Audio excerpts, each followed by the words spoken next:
생각나실 때마다 또 오늘 기도할 때마다 함께 기도해 주시면 감사하겠습니다. 자, 오늘 함께 나눌 말씀은요, 사무엘상 24장 1절에서 22절입니다. 사무엘상 24장 1절에서 22절입니다.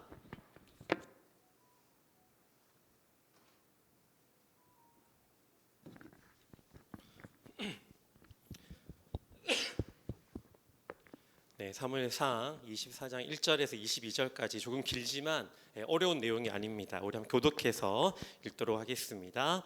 사울이 블레셋 사람을 쫓다가 돌아오매 어떤 사람이 그에게 말하여 이르되 보소서 다윗이 엔게디 광야에 있더이다 하니, 사울이 온 이스라엘에서 택한 사람 3천 명을 거느리고 다윗과 그의 사람들을 찾으러 들염소 바위로 갈새.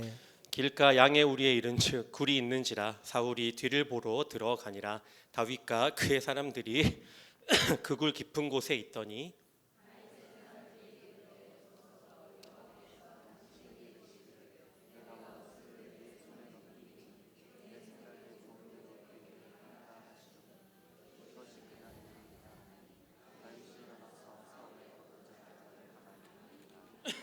그리한 후에 사울의 옷자락 뱀으로 말미암아 다윗의 마음이 찔려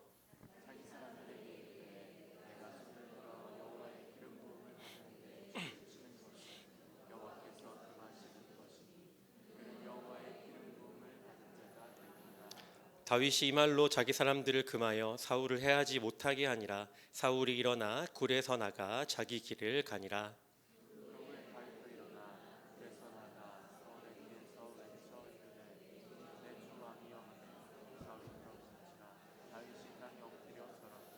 다윗이 사울에게 이르되 보소서 다윗이 왕을 해하려 한다고 하는 사람들의 말을 왕은 어찌하여 들으시나이까.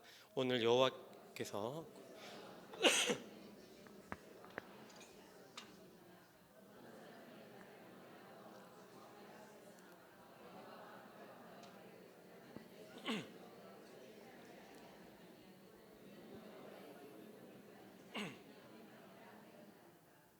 내 아버지여 보소서 내 손에 있는 왕의 옷자락을 보소서.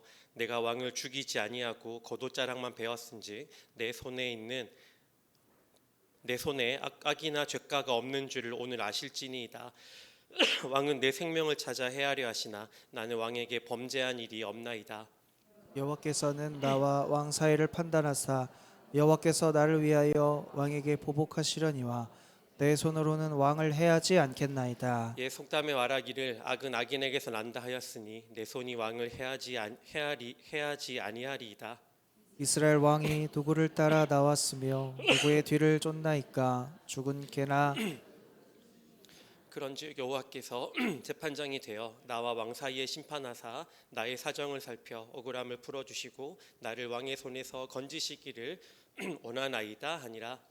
다윗이 사울에게 이같이 말하기를 마침에 사울이 이르되 내 아들 다윗아 이것이 내 목소리냐 하고 소리를 높여 울며 다윗에게 이르되 나는 너를 학대하되 너는 나를 선대하니 너는 나보다 의롭도다. 내가 나 선대한 것을 오늘 나타내다니 여호와께서 나를 내 손에 넘기셨으나 내가 나를 죽이지 아니하였도다. 사람이 그의 원수를 만나면 그를 평안히 가게 하겠느냐. 내가 오늘 내게 행한 일로 말미암아 여호와께서 내게 선으로 갚으시기를 원하노라. 보라 나는 내가 반드시 왕이 될 것을 알고 이스라엘 나라가 내 손에 견고히 설 것을 아노니 그런즉 너는 내 후손을 끊지 아니하며 내 아버지의 집에서 내 이름을 멸하지 아니할 것을 이제 여호와의 이름으로 내게 맹세하라 하니라. 다윗이 사울에게 사울에게 맹세하매 사울은 집으로 돌아가고 다윗과 그의 사람들은 요새로 올라가니라. 아멘. 네, 일주일이 지나서 기억하실지 모르겠는데 아마 기억하실 겁니다. 지난주 이 시간에는 우리가 누구에 대한 또 그 영상으로 뮤지컬을 보았습니까? 네, 다윗에 대한 기억하시는군요. 지난주 다윗에 대한 뮤지컬 보았는데요. 자, 어떠셨습니까? 네, 저는 물론 뭐 미국 추종자는 아니지만 와, 미국 대단하다. 어떻게 실제로 양과 말을 데리고 저렇게 뮤지컬을 할까 보면서 감탄이 나오기도 하고 또 뭐 골리앗 같은 경우 굉장히 실감나게 표현하는 걸 보고 이제 감탄하면서 이제 봤었습니다. 자, 오늘은 지난주 뮤지컬로 보았던 이 다윗의 이야기 중에 하나를 함께 나누려고 합니다. 제가 이제 금요 예배 때 나오면 다윗의 얘기를 함께 나누는데요. 오늘이 세 번째 시간인데요. 오늘은 이 다윗이 또 광야에서 어떠한 시간을 보냈는지에 대해서 함께 귀한 말씀을 나누려고 합니다. 자, 오늘 본문을요, 우리가 상상력을 동원해서 본문을 읽으면 오늘 본문은 좀 흥미롭고 재미있는 본문입니다. 사울은 지금 다윗을 잡기 위해서요, 여기저기를 들쑤시고 다니고 있는데요. 지금 사울의 머릿속에는 다윗을 잡아야겠다, 다윗을 잡아서 어떻게 해야겠다라는 생각밖에 없습니다. 자, 그러던 중에 그렇게도 잡고 싶은 다윗이 엔게디 광야라는 곳에 있다는 소식을 듣게 됩니다. 자, 3절을 보면 아주 재미있는 표현이 이제 우회적으로 표현되어 있는데요. 우리 3절 함께 볼까요? 3절 함께 읽겠습니다.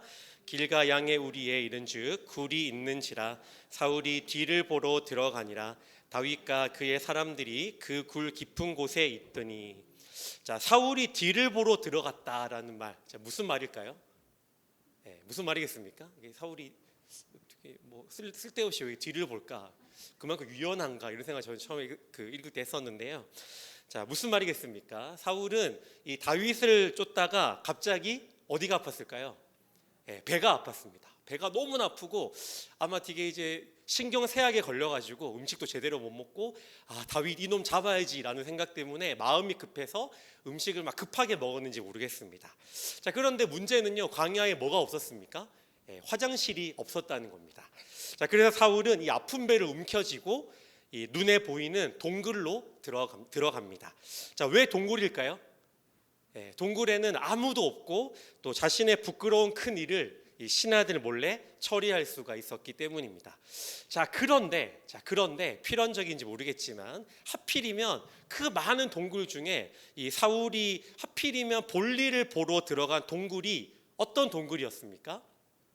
그 동굴은 아무도 없는 그냥 빈 동굴이 아니라 다윗과 이 다윗을 따르던 무리들이 숨어서 생활을 하고 있던 마침 그 동굴이었던 겁니다. 자, 사울은 그 사실도 모른 채 아픈 배를 움켜쥐고 이 큰 일을 무사히 끝내야겠다라는 생각을 하고 이 아픈 배를 움켜쥐고 쪼그려 앉아서 거사를 치르고 있는 것이죠. 자, 좀 상상이 되실지 모르겠는데 지금 제가 이제 인터넷에 보니까 조금 이제 상상해 볼 수 있는 적당한 그림이 있더라고요. 아마 그림이 그런 모습이 아니었을까 싶은데요. 좀 상상이 되십니까? 이런 광경이었을 건데요. 자, 그 장면을 숨어서 보고 있던 다윗의 부하들은 때마침 사울이 호박이 넝굴째 들어왔구나라고 하면서 하나님이 주신 기회니까 다윗 당신이 좋을 대로 하십시오라고 말합니다. 당신을 위협하는 사울을 죽일 기회가 이 눈앞에 왔으니까 여기서 저렇게 아무도 모르게 큰 일을 보고 있는 사울을 해치워 버리십시오라고 말하고 있는 것이죠.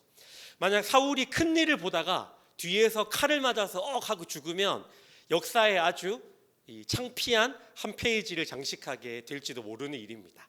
자, 그러나 다윗은 어떻게 합니까? 볼일을 보고 있는 사울의 뒤로 민첩하게 조용하게 다가가서 사울의 등에 칼을 꽂는 것이 아니라 사울의 겉옷자락을 살며시 베어버립니다. 사울은 얼마나 볼일에 집중했는지, 이 쾌변에 대한 열망이 얼마나 강했는지 이 뒤에 사람이 오는지도 모르고 볼일을 보고 있는 것이죠. 다윗은 겉옷을 벤 후에 이 부하들에게 사울을 해치지 말라고 신신당부를 하게 됩니다. 6절 함께 읽어볼까요? 6절 함께 읽겠습니다. 자기 사람들에게 이르되 내가 손을 들어 여호와의 기름 부음을 받은 내 주를 치는 것은 그는 여호와의 기름 부음을 받은 자가 됨이니라 하고. 자, 사울은 볼일을 다 보고서 아주 속이 너무 편해, 아주 개운해 라는 기분으로 이제 굴을 나서게 되는데요. 동굴에서 이제 걸어가서 멀어져 가고 있을 때쯤에 저 멀리서 내가 볼일을 봤던 저 동굴에서 그렇게도 잡고 싶었던, 그렇게도 미워하던 다윗의 그 목소리가 생생하게 들리는 겁니다. 자, 사울아, 이렇게 외치는 거죠. 사울 왕이여, 당신이 나에 대해 알고 있는 사실은요 다 사실이 아닙니다. 내가 당신의 옷자락을 이렇게 베었는데 보이지 않습니까? 이 사실만 보더라도 내가 당신을 해하지 않는다는 것을 당신이 알지 않습니까? 나는 내 손으로 당신을 해하지 않았습니다. 하나님만이 나의 억울함만을 풀어주시기를 원합니다라고 저 멀리서 큰 소리로 사울에게 외치고 있는 것이죠. 근데 여러분, 이 국어 시험을 볼 때 이 국어 시험을 보면은 지문이 이렇게 길게 나오지 않습니까? 지문을 보고 그 내용을 잘 파악을 해야 되는 문제들이 대부분인데요. 이 지문을 보고 문제를 잘 풀 수 있는 팁이 하나 있습니다. 뭘까요? 그 본문에서 나오고 있는 그 문장과 단어 중에 반복해서 나오는 단어나 문장이 있는 걸 찾는 겁니다. 자, 오늘 이 본문 안에서 이 앞부분에서 글 안에서 2번, 3번 반복한다는 건 무슨 의미일까요? 이 저자가 어떤 의도와 목적이 있기 때문에 그렇게 하는 것이죠. 자, 오늘 본문을 보면요, 6절에서 10절을 보면 반복되는 문장과 표현이 하나 있습니다. 그게 뭘까요? 바로 여호와의 기름 부음을 받은 자라는 표현이 6절과 10절에서 총 3번이나 반복되고 있습니다. 자, 3번이나 반복된다는 것은 이 사무엘상을 기록한 저자가 무언가 의도를 가지고 있는 것이겠죠. 자, 그럼 그 의도는 무엇일까요? 그 의도가 굉장히 중요한데요. 자, 다윗이 숨어있던 이 엔게디 광야는요, 지금 보시다시피 깎아지는 듯한 절벽이 있고요. 혹시 가보신 분이 계신지 모르겠는데 그 위에, 그 깎아지는 이 절벽 위에 좀 높은 지역에 넓은 고원이 펼쳐져 있는 이 광야입니다. 자, 이 엔게디 광야는요, 지구에서 가장 험하고 메마른 지역이라고 할 수가 있습니다. 자, 제가 이제 이스라엘에 몇 년 전쯤에 이제 배낭여행을 간 적이 있는데요. 지금 보이시는 곳은 엔게디 광야는 아니고 이제 예수님이 걸으셨다고 생각되는 그 유대 광야인데요. 이 유대 광야에 가서 괜히 이제 마음이 굉장히 동해가지고 그냥 가기 싫더라고요. 그래서 이 광야에 가서 1시간 넘게, 저 밑에도 갔다가 1시간 넘게, 굉장히 덥거든요. 떼약볕 아래인데 저 1시간 넘게 혼자서 떼약볕 아래에서 이제 돌아다녀 본 적이 있습니다. 자, 혹시 우리나라에는 광야가 없죠? 우리나라는 뭐 공터는 있지만 광야는 없습니다. 자, 광야에 있으면 이스라엘과 같은 지역이나 뭐 이집트에 가면 광야가 있는데요. 이런 광야에 혼자 있으면 이 사람이 어떻게 될까요? 그냥 저처럼 여행 간 게 아니라 뭔가 이렇게 길을 잃었거나 뭐 도망쳤거나 하면 이 광야에 있으면 어떻게 되겠습니까? 살기 위해서 뭔가 이렇게 발버둥을 치겠죠. 광야에 있으면 어떻게 됩니까? 평소에 사용하지 않던 몸의 모든 감각, 살기 위해서 내 몸에 있는 모든 감각, 오감이 전부 민감해지고 예민해지게 마련입니다. 자, 우리 교회에서 가까운 이 관악산에만 가도, 혹시 관악산 가보신 분 대부분 다 가보시지 않으셨습니까?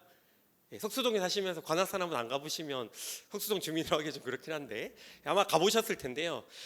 이 관악산에만 가도 어떻죠? 이 평소에 도시에서 우리가 맡아보지 못했던 냄새를 우리가 맡게 되고요. 또 평소 쓰지 않던 근육을 쓰게 되고 또 정신이 맑아지면서 이제 기분도 좋아지게 되고 몸에 있는 새로운 감각이, 또 모든 감각이 새로워지고 깨어나게 되는 경험들을 아마 다들 한 번씩은 해보셨을 겁니다. 자, 다윗은 엔게디 광야에서요, 이 고독하고 위험한 시간들을 보내면서 어땠을까요?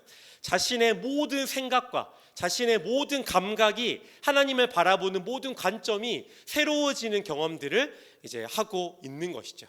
오늘 본문에서 우리가 알 수 있듯이 다윗은요, 이 광야에 지금 피어 있는 풀 한 포기, 그리고 돌 하나에서도 살아계신 하나님을 볼 수 있는 영적인 안목이 그전에는 없었지만 새로운 영적인 안목이 생겼고, 또 일상에서 내가 지금 살아가고 있는 지금 이곳에서 하나님을 느낄 수 있는 영적인 감각이 생겨나고 있는 겁니다.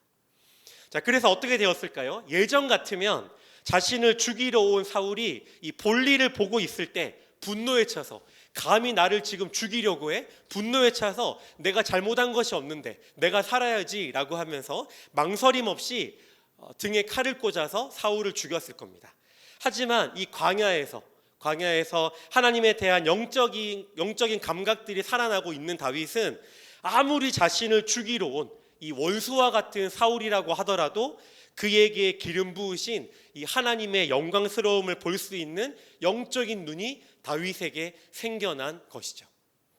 자, 성도 여러분, 저와 여러분은요, 모두 다 동의하실 텐데 제가 설교 시간에 자주 얘기하는 부분인데요, 모두가 다 바라는 공통된 한 가지가 하나 있습니다. 모두 다 똑같이 바라는 것, 무엇일까요? 무엇이겠습니까? 지금 사진을 보면 딱 뭡니까? 다 바라시잖아요. 이거 다 바라시지 않으십니까? 저도 바래요. 뭡니까? 꽃신을 신고 뛰어보자 팔자 하면서 그냥 뭐 슬리퍼도 아니고 꽃신을 신고 꽃길을 걷는 게 저와 여러분의 살아가면서 우리가 바라게 되는 공통점 아닙니까, 여러분? 우리 다 가시밭길 걷기 싫잖아요.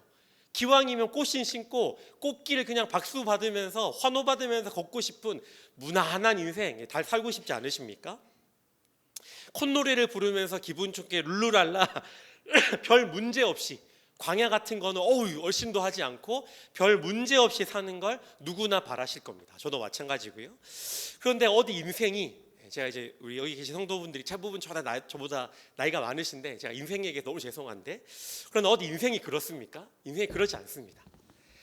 살다 보면 누구나 뭘 만납니까? 누구나 인생의 광야를 반드시 만나게 되죠. 여기 계신 성도님들 중에서는요, 과거에 광야를 경험하신 분도 계실 것이고 지금 광야를 힘겹게 걸어가고 계신 분도 아마 계실 겁니다.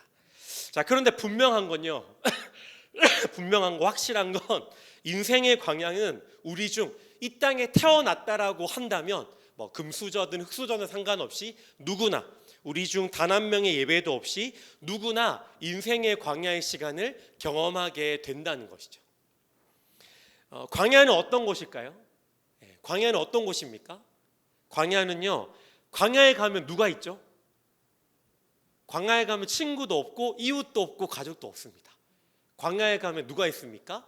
광야에는요, 아무도 없습니다. 내 편도 없고요, 나를 지지해주는 사람도 없고요, 나에게 도움을 줄 사람도 없습니다. 광야에 가면 사람이라고는 찾아보기가 힘든 게 사실입니다. 광야라는 곳은 메마르고 황량한 곳이라서 철저한 외로움 가운데, 메마른 가운데 자신과 적나라하게 직면하고 맞닥뜨리게 되는 곳이 바로 광야라는 것이죠. 광야는 우리가 사는 이 도시에서 들을 수 있는 그런 소음도 없습니다. 고요함 가운데 철저한 외로움과 고독을 경험할 수가 있는 것이죠. 다윗은 어땠을까요?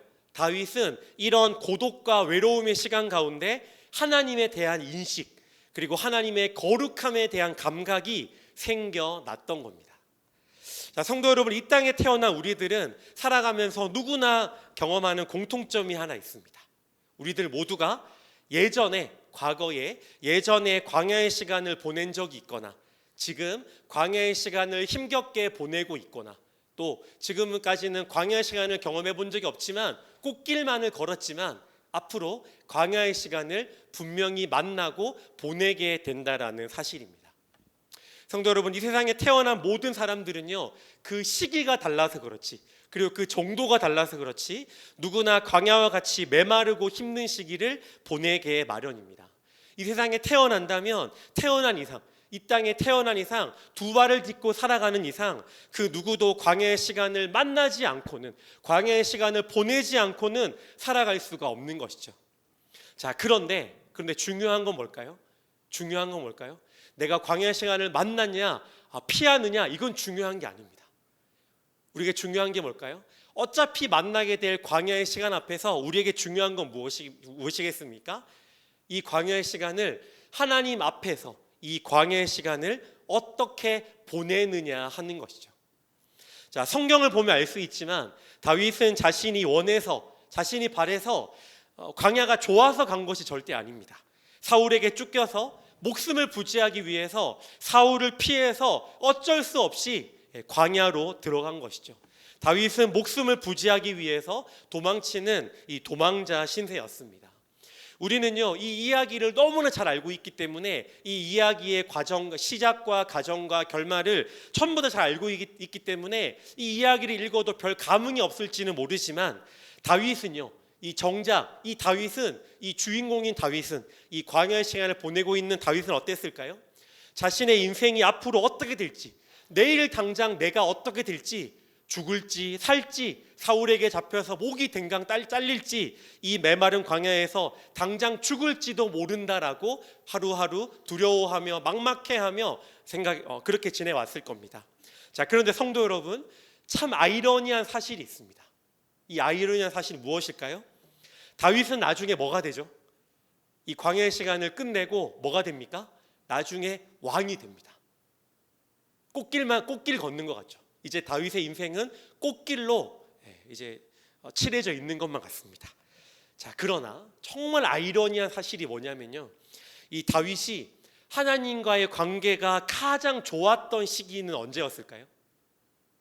하나님을 누리고 하나님을 가장 강하게 붙잡고 하나님 앞에 가장 처절하게 기도하고 시편을 짓고 했던 그 시기, 하나님을 가장 깊이 만났던 시기 언제였을까요? 궁중에서 왕위에 앉아서 떵떵거리고 있을 때 아니었습니다. 언제였을까요? 다윗이 하나님과의 관계가 가장 좋았을 때는, 하나님과의 관계가 가장 좋고 가까웠을 때는 이 엔게디 광야에서의 외롭고 고통스러운 시간이었다는 겁니다. 다윗이 광야에 있었던 때는요, 하나님에 대한 인식과 하나님에 대한 감각이 최고조에 이르렀던 것이죠. 그 증거가 뭘까요? 시편을 보시면 대부분 시편이 다윗이 언제 지었던 겁니까? 편하게 막 진수성찬을 먹고 나서 배가 부르고 편한 상태에서 막 에어컨 틀어놓고 막 조명도 예쁘게 틀어놓고 막 자신의 시중을 드는 사람이 많아가지고 너무나 행복한 순간에서 시편을 지었을까요? 아니요. 대부분 다윗이 지었던 시편은요, 이 광야에서 자존감이 철저히 땅에 떨어지고 사람들에게 무시당하고 내일 당장 내가 어떻게 될지, 왜 저렇게 악인들은 잘 되고 나의 인생은 이렇게 곤두박질 치는지 모르는 그 시기에 다윗이 하나님을 노래하고 처절하게 시편을 지었다는 사실을 우리가 기억해야 한다는 겁니다. 성도 여러분, 광야에 있으면 어떻게 되겠습니까? 광야에 있으면 평소에 관심이 있던 건 더 이상 나의 관심사가 아니게 됩니다. 광야에서는요, 필요한 게 많지 않습니다. 광야에서 스마트폰이 필요할까요? 터지지도 않는데 필요 없어요. 광야에서는요, 오직 살기 위해서, 생존을 위해서 삶이 어떻게 될까요? 복잡해지지 않고 굉장히 단순해지는 것이죠. 광야에서 도망자 신세로 살아야 했던 이 목숨이 어떻게 될지 모르는 이 다윗의 삶은 어떻겠습니까? 굉장히 단순해졌습니다. 살기 위해 하나님께만, 그전에는 살기 위해서 자신이 좀 노력해보고 다른 사람들에게 도움을 요청한 적도 있었지만 지금은 어떻습니까? 살기 위해서 하나님께만 선택과 집중을 하고 있었고요, 오직 하나님만 붙잡지 않고서는 도저히 살 수 없다라는 이 사실을 하루하루 실제적으로 피부로 경험하고 있었던 것이죠. 오직 하나님에 대한 감각, 그분에 대한 믿음만이 이 다윗 안에 영적인 감각들이 풍성해지고 있는 겁니다. 다윗이 아까 자신을 죽이려던 이 원수 같은 사울에게 했던 말 무엇이었는지 기억하십니까? 굉장히 중요한데, 원수 같은 사울에게 뭐라고 말했습니까? 3번이나 했던 말 뭐죠? 여호와의 이 원수 같은 사울아라가 아니라 뭐라고 말합니까? 여호와의 기름 부은 자라는 말이었습니다. 무엇을 알 수 있을까요? 다윗은 하나님만 의지하고 하나님과 깊은 관계를 맺으며 살았던 이 광야의 시간을 통해서 신성함을 볼 줄 아는 안목과 감각이 자란 것이죠. 아무것도 없는 광야에서 하나님만 바라보며 살았던 다윗은요, 원수 같은 사울에게도 하나님의 영광을 볼 줄 아는 영적인 안목과 감각이 자라났던 겁니다. 청년 다윗에게 광야는 어떤 의미였을까요? 광야는 다윗에게 진짜 아름다움, 진정한 아름다움이 무엇인지를 볼 수 있는 법을 가르쳐 주었고요, 다윗에게 생명의 고귀함, 아무리 원수라고 하더라도, 아무리 죽어도 마땅한 사람이라고 하더라도 다윗에게 한 생명의 고귀함을 가르쳐주는 아주 좋은 학교였던 것이죠. 광야 수업을 통해 다윗은 세상 가운데서, 일상 가운데 하나님을 보는 법을 배웠고요, 돌멩이 하나에, 발에 치이는 돌멩이 하나에서도 하나님의 임재를 느끼는 법을 알게 되었던 겁니다. 그래서 다윗은 그 누구도 함부로 대할 수가 없었던 것이죠. 광야는 어떤 곳입니까? 광야는 바로 이런 곳이라는 겁니다. 다들 살아오시면서 광야의 시간이 있으셨겠지만 여기 계신 성도님 중에서는 저보다 훨씬 더 광야를 많이 경험하시고 더 깊이 경험해 보신 분도 계시겠지만, 저희에게 있어서 인생 최초의 광야의 시간은 언제였을까요? 저에게 인생 최초의 광야의 시간은 남자라면 누구나 한 번은 경험하는 군대였습니다. 제가 이제 청년부에서 얘기한 적이 있는데, 여자들이 싫어하는 이야기가 3위가 있습니다. 3위가 뭘까요? 축구 얘기. 요새 축구가 어떻더라, 손흥민이 이런 얘기 이렇더라 얘기하면 진짜 싫어합니다, 여자들한테. 2위가 뭘까요? 군대 얘기. 진짜 또 군대 얘기냐 이러지 않습니까? 군대 얘기하면. 자, 근데 제가 이제 오늘 2위 얘기를 좀 해보려고 하는데요. 자, 대망의 1위는 뭘까요? 대망의 1위. 여자들이 듣기 싫어하는, 치가 떨려하는 1위, 싫어하는 이야기 1위. 군대에서 축구한 이야기. 군대에서 내가 대대장님한테 센터링을 올려줬는데 대대장님이 그것도 못 받고 헛발질을 하더라, 막 이런 얘기 정말 싫어하지 않습니까? 2위 얘기를 해보려고 하는데요. 자, 저는 이제 군대에 다른 사람들보다 조금 더 오래 있었습니다. 자, 이제 제 군생활을 몇 개월 했냐면 3년 4개월, 이제 40개월을 했는데요. 자, 40개월이라는 조금은 긴 시간 동안 이제 군대에 있었습니다. 요즘은 군생활 몇 개월입니까? 요새 우리 청년들 이제 이번 그 가을에 그 전역을 많이 하던데, 요새 군대는 육군 같은 경우는 18개월입니다. 18개월. 짧지 않습니까, 여러분? 근데 군대에 있는 지체들에게 18개월 짧은데 뭐 좀만 고생해라고 하면 어떻게 하죠? 분노에 막 치를 떱니다. 뭐 18개월이든 40개월이든 뭐 중요한 게 아니에요. 군대 가는 게 힘드니까. 자, 저는 이제 40개월이라는 군 생활을 했는데요. 자, 말이 쉬워서 40개월이지 상상이 되십니까? 40개월. 정말 앞이 안 보이더라고요. 제가 이제 지금도 기억나는데 1219일을 했습니다. 군 생활을. 1000일 넘게 군 생활을 했는데요. 자, 정말 죽는 줄 알았습니다. 너무 힘들어가지고. 자, 40이라는 숫자. 자, 40이라는 숫자 얘기해 보려고 하는데요. 이 40이라는 숫자는 성경에 되게 자주 등장하는 그 숫자입니다. 그죠? 다 아시지 않습니까? 40이라는 숫자 어디에 나올까요?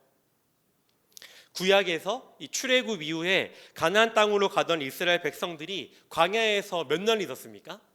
잘 아시네요. 40년을 있었고요. 또 이스라엘 백성들에게 이 광야에서의 40년은 어떤 시간이었습니까? 하나님만을 의지하고, 물론 하나님 뒤통수 치고 막 이방지 섬기고 했지만 어찌 됐건 하나님만을 여호와로 인정하고 의지하고 그분을 신뢰하는 법, 그분과 관계하는 법을 배우는 시간이었습니다.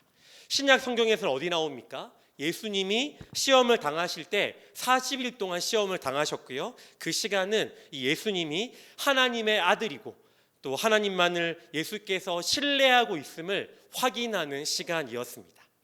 자, 제가 이제 군대에 입대를 하면서 40개월이라는 군 생활을 하려고 저는 이제 입대를 딱 했는데, 저는 영천에 있는, 뭐 아실지 모르겠지만 육군 3사관 학교라는 곳에서 훈련을 받았는데요. 제가 이제 훈련 받았을 때 이 육군 3사관 학교가 개교 몇 주년이었을까요? 띄워주시겠습니까? 네. 개교 40주년이었습니다. 40주년. 딱 들어갔는데 제가 딱 첫날 딱 들어갔는데 육군 3사관 학교, 뭐 자랑스럽다, 육군 3사관 학교 개교 40주년 딱 들어가지고, 그래, 내 군생활 40개월인데 이 학교도 40주년이구나 뭐 이렇게 생각을 했죠. 자, 뭔가 좀 이제 신기하기 시작했습니다. 자, 훈련생들이 딱 있었는데 제 동기가 그 1번부터 580명 정도가 됐었는데요. 1번부터는 교번이 부여가 됩니다. 1번, 2번, 뭐 100몇 번 부여가 되는데, 동기 580명 중에 제가 딱 이제 부여받은 교번 몇 번이었을까요? 어떻게 아십니까? 군대 안 가셨는데. 제가 그 많은 580명 중에 교번을 딱 부여받았는데 교번이 40번인 겁니다. 신기하지 않습니까? 제가 그걸 딱 보는 순간 40개월 40주년 40번 뭔가 이상하다. 뭔가 신기하네. 막 이런 생각을 했죠.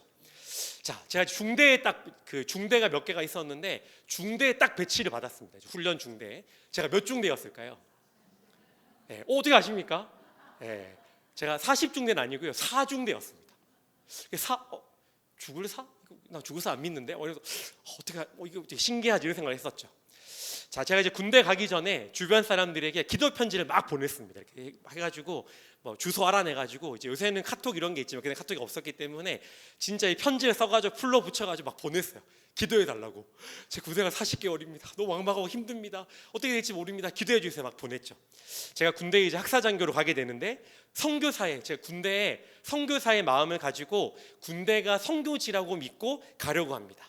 제 군생활이 자그마치 40개월인데 성경에서 40이라는 숫자는 굉장히 특별하기 때문에 연단과 훈련의 시간이라고 저는 믿고 하나님을 신뢰하며 갑니다. 기대해 주십시오라고 하고 기도 편지를 막 주변 사람들에게 몇십 통 보냈습니다.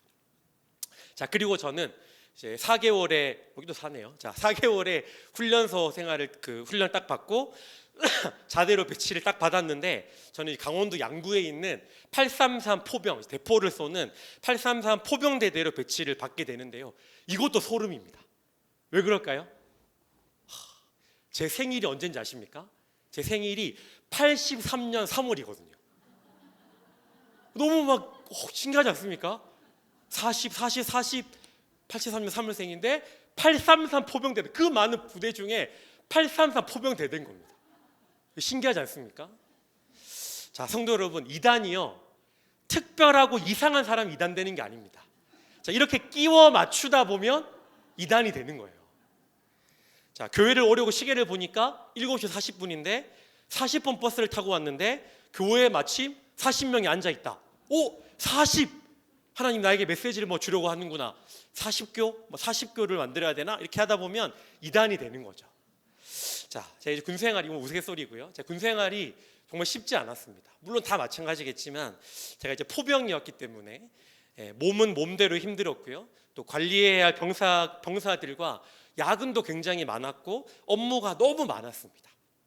부대는 또 이런 안양이나 서울 한복판 이런 관악산에 위치해 있는 산이 아니라 강원도 양구 북한 그 DMZ 바로 앞에 있는 이 산골짜기에 있어서 눈에 보이는 거 뭡니까?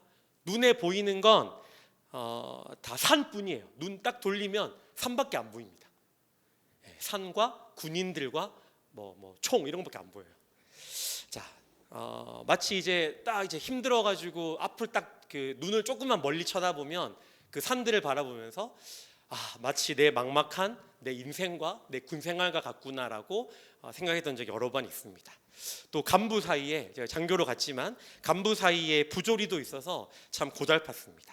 도망치고 싶었던 적도 많았고요. 그냥 남들처럼 짧게 그냥 병사로 갈 걸 하는 후회를 한 적도 굉장히 많았습니다. 자, 그런데 이제 군대를 딱 전역하고 제가 이제 교회 예배를 참여를 해서 설교를 딱 듣다가 제가 너무 놀라서 소름이 돋아서 울고 떨면서 기도했던 또 감사했던 적이 있는데요. 성경에서 히브리어 40이라는 숫자는 아무 의미 없는 숫자가 아니라 히브리어 40이라는 숫자는요, 이 단어는 훈련과 연단을 의미한다는 사실을 제가 설교 중에 이제 알게 되었던 겁니다. 그 전에는 제가 신학을 전공한 게 아니었기 때문에 이제 몰랐거든요. 노아의 홍수는 40일 동안 계속되었고 출애굽한 이스라엘 백성들도 40년 동안 광야에서 지냈으며 예수님은 40일 동안 금식하면서 사탄의 시험을 이겨내셨습니다.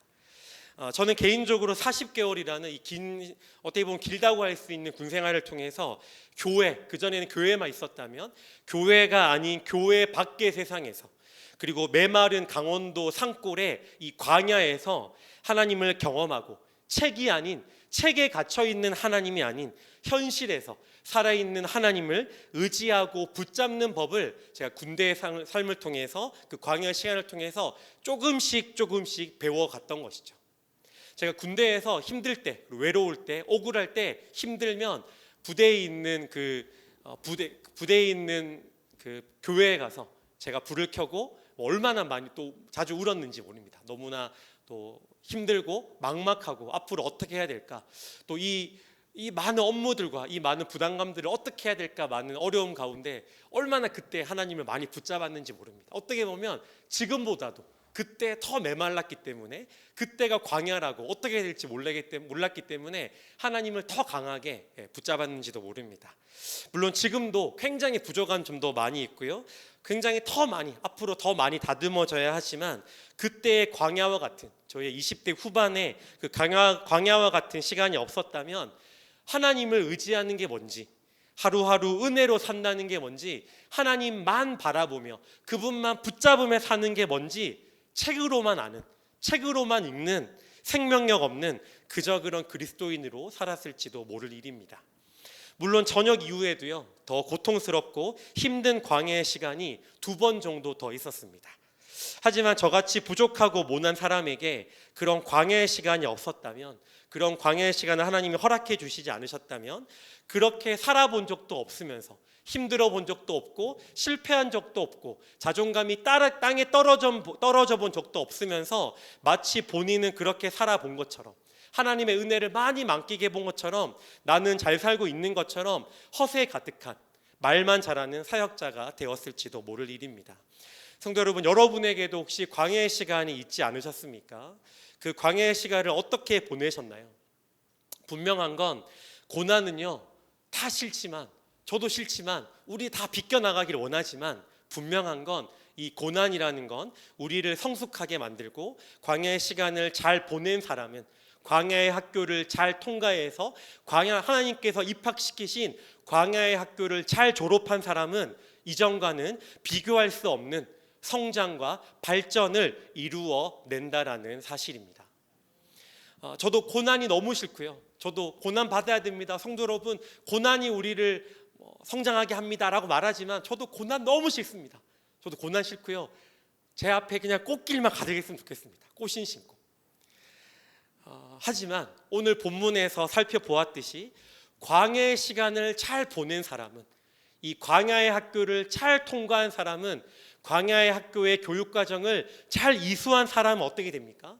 이전과는 비교할 수 없을 정도의, 다윗의 경우에서 우리가 볼 수 있듯이 믿음의 성숙과 인격의 성장을 이루어낸다라는 사실을 우리가 잊지 말아야 하겠습니다.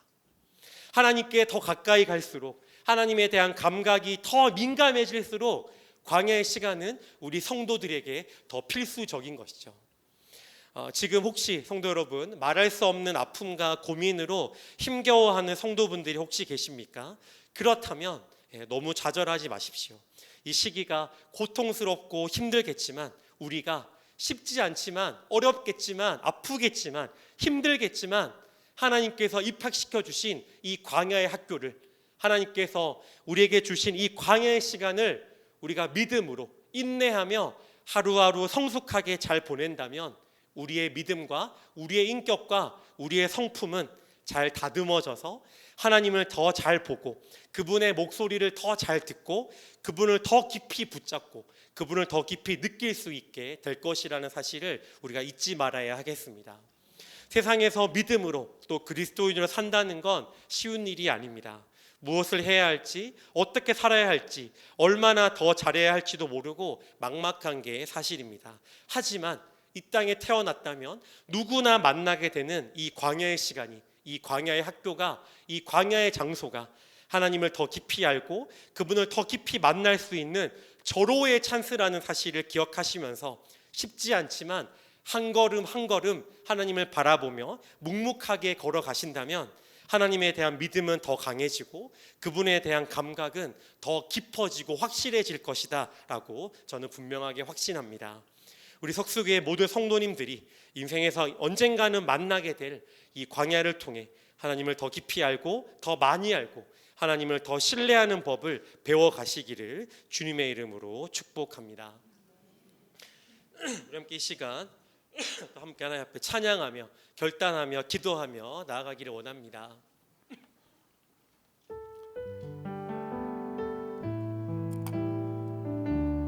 고단한 인생길, 고단한 인생길 힘겨운 오늘도 예수 내 마음 아시네.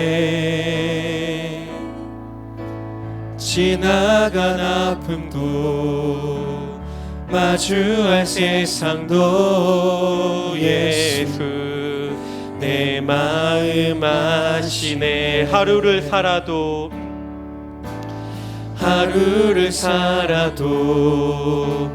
기쁨으로 가리. 예수 늘 함께 하시네. 후회도 염려도 온전히 맡기리. 예수 늘 함께 하시네. 우리 한 번 더 고단한 인생길, 고단한 인생길 힘겨운 오늘도 예수 내 마음 아시네. 지나간 아픔도 마주할 세상도 예수 내 마음 아시네. 하루를 살아도 기쁨으로 가리 예수 늘 함께 하시네. 후회도 염려도 온전히 맡기리 예수 늘 함께 하시네. 믿음의 눈 들어 주를 보리 이 또한 지나가리라. 주어진 내 삶의 시간 속에 주의 뜻 알게 믿음의 눈 들어 들어 주를 보리 이 또한 지나가리라. 주어진 내 삶의 시간 속에 주의 뜻 알게 하소서. 성도 여러분, 이 세상에 우리가 경험하게 되고 맞닥뜨리게 되는 모든 일들과 모든 사건들은요 결코 우연이 아닙니다. 우리가 믿는 믿음은 무엇입니까? 우리가 경험하게 되고 우리가 만나게 되는 모든 사건들은 하나님의 섭리와 하나님의 계획과 하나님의 주권 가운데 있다는 것을 믿는 것이 바로 우리의 믿음입니다. 성도 여러분, 그럼 우리에게 일어나는 긍정적인 일뿐만 아니라 부정적인 일 또한 어떻습니까? 그 부정적인 일 또한 너무나 피하고 싶고 너무나 하기 싫고 너무나 안 만났으면 좋겠지만 그러함에도 불구하고 그 뜻 가운데 살아계신 하나님의 계획과 섭리와 뜻이 분명하게 있다는 사실을 우리는 기억해야 한다는 겁니다. 성도 여러분, 이 시간 우리가 겪고 있는 어려움, 우리가 처해 있는 쉽지 않은 상황들, 남에게 쏟아놓지 못하는 아픈 일들, 쉽지 않은 일들을 우리 살아계신 우리 좋으신 하나님 앞에 아뢰기를 원합니다. 또 광야의 시간을 보내고 계시다면 이 광야의 시기를 통해 살아계신 하나님을 책상 머리에서가 아니라 성경 그 글자 안에서만이 아니라 살아계신 하나님을 내 삶 가운데, 내 일상 가운데 아주 구체적으로 실제적으로 경험할 수 있도록 하나님 함께 해달라고, 언제 어디서나 살아계신 하나님으로 인해 담대함을 얻기를 원한다고, 하나님의 함께하심이 우리가 겪고 있는 모든 어려움을 단번에 이겨낼 수 있는, 견딜 수 있는 충분한 이유가 되기 원한다고 이 시간 같이 기도하기 원합니다. 우리 기도 제목 가지고 나눈 말씀 기억하면서 주님의 이름 한번 부르고 함께 기도하겠습니다. 주여, 하나님 우리 생길 가운데 하나님 아버지, 하나님 주의 뜻과 주의 계획이 있음을 고백합니다. 하나님 아버지, 주님 도와주시기를 소원합니다. 아버지, 주님 하나님의 주권을 의지하며 나아가기를 소원하오니 하나님 아버지, 우리 그 가운데 이름을 회복시키시고 하나님 그 삶이 우연이 아닌 우리가 만나는 사건과 사고들이 우연이 아니라 잘 붙들게 해주시고, 그리고 힘든 일이 있더라도 그 하나님을 신뢰하며 그인이 우연히 이루어진 것이 아니라 하나님의 분명한 뜻과 계획과 목적이 있음을 우리가 기억하게 하여 주시옵소서. 하나님 우리 뜻을 주님 앞에 내어드리오니 아버지 함께 하시고 하나님의 그 사랑이 저희 마음에 충만히 임하기를 소원합니다. 하나님 삶 가운데 불을 시한 놀라운 은혜가 우리가 있을 수 있도록 아버지 함께하여 주시옵소서. 하나님 우리가 무엇을 따라 무엇을 쫓아 살아야 하겠습니까? 하나님 우리가 우리 주의 뜻을 알게 하여 주시고 연약할 때에도 하나님께 되는 광야의 시간이 우리에게 무엇을 의미하는지 알게 하여 주시옵소서. 하나님 아버지, 날마다